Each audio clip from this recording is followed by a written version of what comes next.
Assalomu alaykum qadrli tinglovchilar.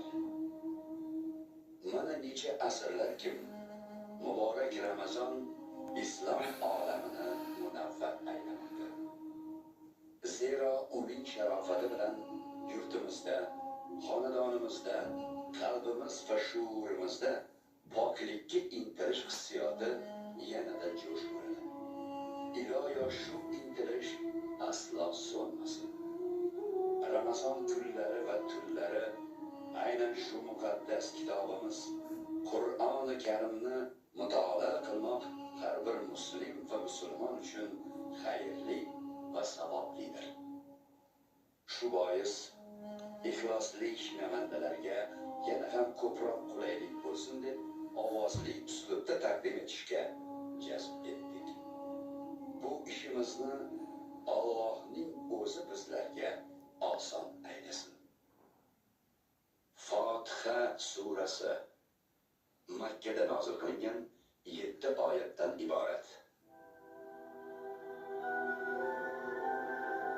Suraning 10 ga yaqin nomlari bo'lib, ulardan eng mashhuri Fotiha, ya'ni ochuvchi. Qur'oni Karim shu sura bilan boshlangani uchun mazkur nom berilgan. Islom dini ko'rsatmalarining asosini tashkil etgani uchun unga Ummul Qur'on, ya'ni Qur'onning onasi nomi ham berilgan. Mehribon va rahimli Alloh nomiga.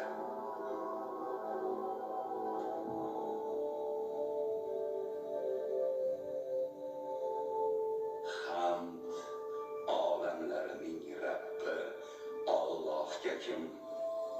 U mehribon, rahimli va jazo va mukofot kunining egasidir. Sengagina ibodat qilamiz va sendangina yordam so'raymiz.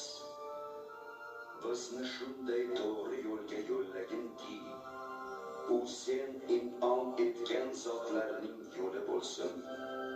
G'azabga uchragan va adashganlarning emas.